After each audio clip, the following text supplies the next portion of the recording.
Bonjour, on se retrouve aujourd'hui pour une nouvelle vidéo et on va faire un book haul parce que ça fait longtemps, longtemps et j'ai accumulé un peu de livres. Alors on va s'y mettre parce que ça va prendre un petit peu de temps quand même. Alors on commence tout de suite avec 3 cadeaux de ma maman. J'ai eu l'épouvanteur tome 11 de Joseph Delaney. Donc vous le savez, mon amour pour cette saga. Et oui, il me manque des tomes, encore quelques-uns. J'ai très peur de bientôt la finir. C'est pour ça que j'espace quand même assez les tomes. Je laisse un peu de temps entre, mais bon, au bout d'un moment... Donc maintenant j'en ai 2 d'avance, donc je vais pouvoir me permettre d'en lire un sans me dire « Oh mon Dieu, j'en ai plus assez !» Ensuite, elle m'a acheté Cruelle Vérité, donc c'est le Twisted Tale sur les 101 Dalmatiens. C'est Et si Anita et Cruella étaient meilleures amies. Très très hâte de le lire, c'est un Disney que j'ai beaucoup vu petite, c'était l'un de mes préférés. Donc ouais, j'ai bien hâte, on voit Pongo et Perdita sur le devant là, donc pourquoi pas. Et puis ça m'intrigue quand même un peu que ces 2 femmes soient amies parce qu'il n'y a pas grand chose qui les lie à part le travail. On verra bien. Et le dernier qu'elle m'a acheté, c'est... alors j'ai appris que c'était 20 et pas XX ou double X de Sam Holland. C'est le tome 2 de L'Imitateur. Je vous ai fait une vidéo il n'y a pas très longtemps sur ce livre. Si jamais vous ne l'avez pas vu, c'est dans 24 heures de lecture. Donc on est sur la suite. J'ai très hâte aussi de la lire. Très hâte, j'avais beaucoup aimé le tome 1, même s'il était plutôt gore, hein.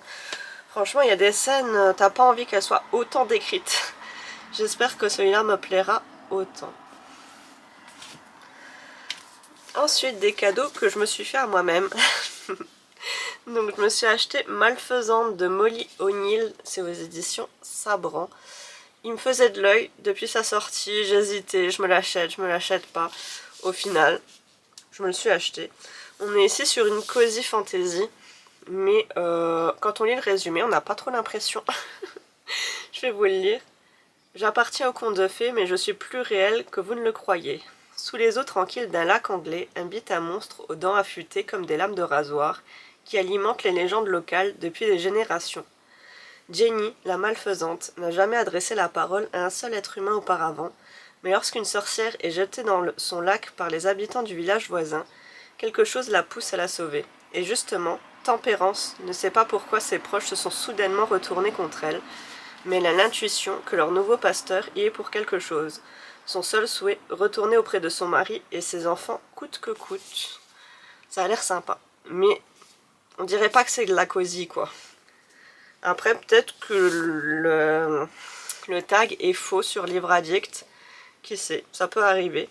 Mais ouais, très hâte de le découvrir, il me faisait super envie, même si j'ai hésité un petit temps avant de me le prendre. J'espère ne pas le regretter. Ensuite, je me suis acheté quelque chose qui m'a rendue un peu triste et heureuse à la fois. Je me suis acheté le dernier tome d'Heartstopper. C'est le dernier, donc Heartstopper, le tome 6, pour toujours, de Alice Oseman.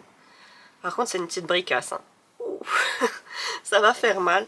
Donc on est ici sur une romance gay entre 2 lycéens, et je pense qu'après il y a les études supérieures, du moins pour un d'entre eux au moins. Voici les dessins. Donc on traite de beaucoup de sujets, dont l'homophobie bien sûr. Il y a aussi les TCA, il y a les troubles alimentaires, il y a beaucoup de choses, hein. Il y a la dépression, il y a vraiment beaucoup de sujets à aborder. Et c'est une saga vraiment que je suis depuis un petit temps, donc je suis un peu triste de bientôt la quitter. Mais en même temps, j'ai tellement attendu ce dernier tome qui sorte enfin. Donc pourquoi ne pas le lire prochainement, mais ça va me faire un petit pincement au cœur quand même. Ensuite, le même jour, je me suis pris Celle qui dansait avec les ténèbres de, je sais plus, W.R. Gorman. donc c'est aux éditions Hachette. Celui-là aussi me faisait très envie. C'est une réécriture de Cendrillon, mais avec un côté horrifique. Pourquoi pas? Pourquoi pas? J'ai envie de vous dire, j'ai tellement de réécritures que une horrifique, autre que les contes interdits, ça peut être sympa.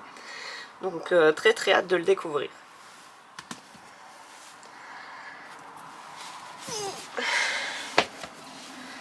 Ensuite, je me suis acheté Tremblay de ma... C'est moi qui... Non, c'est mon chéri qui m'a acheté Tremblay de Max Keyes. Donc c'est les crimes qui venaient du froid. Excusez-moi, il y avait un tracteur. Donc j'ai lu tous les livres de l'auteur. C'est le dernier qui me restait. Et ouais, très très hâte. Si je le lis au format nouvelle, parce qu'il y a une affaire, un chapitre. Donc c'est plutôt sympa. Et ça permet de découvrir parfois des choses horribles qui se passent parfois près de chez nous. Bon là, normalement non. Normalement non. Je veux bien être dans une des régions où il fait froid, mais il faut peut-être pas abuser non plus. Ensuite, je me suis pris Les Héritiers de l'Olympe de Julie Tild. Bon, tout simplement parce que c'est de la mythologie qui me faisait bien envie. C'est aux éditions Le Héron d'Argent, je vais vous lire le résumé. Les dieux grecs ont disparu lorsque les humains ont cessé de croire en eux. De leur ruine est née la Balance, impitoyable gardienne de l'équilibre entre deux royaumes ennemis, la lumière et les ténèbres. Ember, simple lycéenne mortelle, n'a jamais su trouver sa place, jusqu'au jour où deux séduisants passeurs d'âme l'approchent, la propulsant au cœur d'un univers mythologique insoupçonné. À 18 ans, elle devra faire un choix irrévocable, devoir ou amour, raison ou passion, mais derrière la chute des dieux, d'étranges secrets demeurent. Et si aimer signifiait trahir la Balance elle-même. Donc pourquoi pas. Mais ouais, il me faisait bien envie, franchement. Pourtant, j'en ai pas du tout entendu parler. Je suis tombée dessus assez par hasard à la librairie et puis je me suis dit, pourquoi pas. Ensuite, lui, pour le coup, je l'avais vu passer et je le voulais. C'est l'Odyssée de... Non, si, Aurélien Polis, pas Cédric Polis. Il me faisait super envie. Il est magnifique. Et il y a donc des illustrations à l'intérieur en plus. Est-ce que je peux vous en trouver une? Tac. Il me donne vraiment très très envie. J'avais bien envie d'avoir ce livre dans ma palle, sachant que j'avais toujours pas l'Odyssée. Mais ouais, c'est une petite bricasse. Mais ouais, franchement j'ai bien envie de le découvrir. Je sais pas s'il fera aussi l'Iliade, qui sait. J'aimerais bien. Ensuite, je me suis pris des mangas. Je me suis pris le tome 2, 3, 4, 5 et 6 de Love Fragrance. Je les ai achetés sur Vinted pour pas très cher. Au final, j'ai payé 10 € je crois. Donc c'est une romance assez olé olé parfois de ces deux personnages qui travaillent dans la même entreprise et qui finissent donc par nouer une relation, on va dire. Donc plutôt hâte de pouvoir continuer cette saga. Ensuite j'ai été à un salon du livre, j'ai été aux Aliénales. Donc je me suis pris plusieurs livres où les auteurs étaient là, donc ils sont tous dédicacés, ce qui me rend plutôt heureuse, on va pas se le cacher. Je me suis pris les tomes 3 et 4 de Persona de Yelena, qui étaient au salon, et donc elle n'avait plus le tome 2. Là, je me le suis commandé. Je me le suis commandé tout simplement, donc le tome 2, le tome 3, qui est magnifique. Le tome 3, je crois que c'est mon préféré visuellement. Et le tome 5, très très beau, très très hâte aussi de pouvoir continuer cette saga. Par contre le 2, c'est un beau bébé, c'est un beau bébé, mais je vais pouvoir continuer. Je vous ai présenté le tome 1 dans mon dernier update lecture, donc pourquoi pas continuer prochainement, même si il me fait un peu peur quand même. Ensuite j'ai vu Aurélie Wallenstein et je lui ai pris Le Dieu Oiseau. C'est un de ses plus vieux titres et je l'avais toujours pas lu et ni acheté. donc j'ai été la voir et je lui ai dit que j'avais lu beaucoup de ses œuvres mais toujours pas celle-ci. Et elle m'a prévenu du coup que c'était très certainement son livre le plus gore jamais écrit actuellement. Ok, d'accord. Bah on va faire avec, écoute. Hein. Je lui ai demandé si c'était un peu comme Le Roi des Forêts, elle m'a dit oui mais en pire. Ah ok. Bon bah soit. Mais j'ai très hâte de le découvrir. Elle écrit de la dark fantasy. Et c'est vraiment j'adore. Je vais vous lire le résumé. Une île, 10 clans. Tous les 10 ans, une compétition détermine quel clan va dominer l'île pour la décennie à venir. Les perdants subiront la tradition du banquet, une journée d'orgie où les vainqueurs peuvent réduire en esclavage, tuer, violer et même dévorer leurs adversaires. Il y a 10 ans, Féolan a assisté au massacre de sa famille, sauvé par le fils du chef victorieux, Torok. Il est depuis son esclave et doit subir ses fantaisies perverses. Enfin, la nouvelle compétition est sur le point de commencer. L'occasion pour Féolan de prendre sa revanche. Sa vengeance aura-t-elle un goût de sang? J'ai hâte, mais en même temps j'ai peur. Sachant que j'ai d'autres livres de l'autrice encore dans ma palle. Même si j'en ai lu beaucoup quand même, hein, vraiment beaucoup, mais ouais, il m'en reste quelques-uns, dont celui-là, et il me fait un peu peur. Ensuite, j'ai vu Victor Dixon. Il y avait un peu de monde, mais pas tant que ça à son stand, donc j'étais contente. Je voulais aussi me prendre la BD de Agence Persido, et il l'avait pu malheureusement, donc tant pis, une autre fois. Je fais un autre salon peut-être bientôt, donc peut-être qu'il sera là. Donc je me suis pris le tome 3 et juste après en librairie je me suis pris le tome 4 parce qu'il n'était pas encore disponible au moment du salon. Donc j'ai officiellement toute la saga. Je vais pouvoir la lire. Je pense la mettre dans le tirage au sort que je ferai en octobre pour lire un tome par mois. On verra si c'est celui-là qui sort, mais très hâte de découvrir cette saga.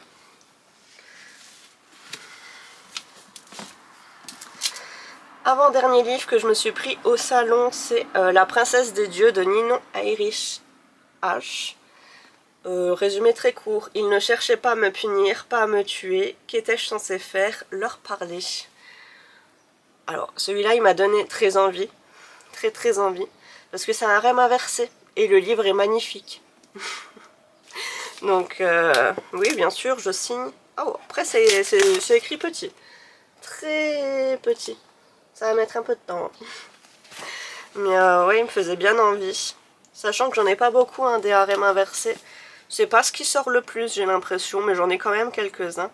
J'ai lu la saga Cruel Garçon Perdu, et j'ai aussi la saga Beast of the Briar, que j'aime beaucoup, qui est là. Mais d'ailleurs, il y a un tome qui va sortir. Désolée, il y a eu un autre tracteur. D'ailleurs, il y a un tome qui va sortir sur Faron et Dayton. Donc très envie de la voir parce que j'aime beaucoup ces deux personnages, surtout Dayton. Donc très hâte. Et le dernier livre que je me suis pris à ce salon, c'est L'âme du vent de Amandine Grosso aux éditions Iméris. Je me l'étais pas pris pendant la campagne Ulule, j'ai un peu regretté parce qu'au final il me faisait bien envie. Le chasse-page est plutôt sympa. Et ouais, j'avais regretté. Donc je me le suis pris là au salon. En plus ils m'ont dit que c'était les dernières éditions collector qu'ils avaient donc de ce livre-là, sachant qu'ils ont d'autres parutions, pardon. Il fait un peu chaud, du coup je vous avoue que c'est un peu compliqué là. Je vais vous lire le résumé aussi de celui-là. En tant que Siroc oracle de la cité d'Iremer, Baya déchiffre l'avenir dans les volutes du vent. Son don si particulier la destine à servir les puissants. Mais dans les bas-fonds de la ville, là où pauvreté et désespoir se disputent, les miséreux, une sombre maladie, s'est réveillée. Contrainte à l'exil pour sauver ceux qu'elle aime, Baya devra déjouer les pièges du désert et prendre le mal de vitesse. Car les affamés approchent et leur faim est contagieuse. Ça a l'air hyper sympa. Là on voit la ville. Donc ouais, très hâte de le découvrir aussi. Et Et franchement, il me donne plutôt envie celui-là. J'ai pas pris celui avec l'assassin, je sais plus. Les larmes d'Oka, quelque chose comme ça. Lui, il me faisait pas spécialement envie, mais celui-là, pour le coup. Ensuite, je me suis acheté N'invite pas la forêt à entrer. Lui aussi, depuis sa sortie, il me faisait super envie. J'ai beaucoup hésité à me le prendre. Au final, je me le suis pris. On est sur un récit plutôt horrifique, encore une fois. Faut croire qu'en ce moment, c'est ce qui me plaît. Mais ouais, très très hâte de le découvrir. Parce que franchement, il me fait super super envie. Et il est plutôt court en plus. Donc, tout bénef. Ensuite, mon chéri m'a acheté les suites de Whisper Weeks. Donc le tome, je sais plus dans quel sens, 2. Très très beau. Et le tome 3, très sympa. Donc une fois la saga complète, ça nous donne à peu près ça. Avec le bleu qui ira là du coup. Mais ouais, toujours une saga que j'ai bien aimée. Malgré que c'est tous un peu des pavés quand même. Je vais bouger parce que ouah, ça fait mal aux jambes. Donc ouais, c'est des sacrés bébés, mais en même temps ça se lit bien. Donc très très hâte de continuer cette saga. Ensuite, je me suis pris des livres sur Vinted que j'ai achetés à une seule personne. Je me suis pris les tomes 1, 2, 3, 4 de Phobos qui me faisaient super envie depuis bien longtemps parce que Victor Dixon. Mais j'avais jamais pris le temps de me les acheter.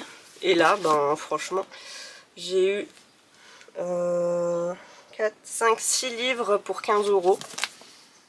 Je trouve ça plutôt cool. Plutôt cool, on va pas se le cacher. Donc là, on est sur une série dans l'espace. C'est ce qui me faisait peur à la base. Parce qu'il faut savoir que la science-fiction et moi, une fois sur deux, ça passe pas.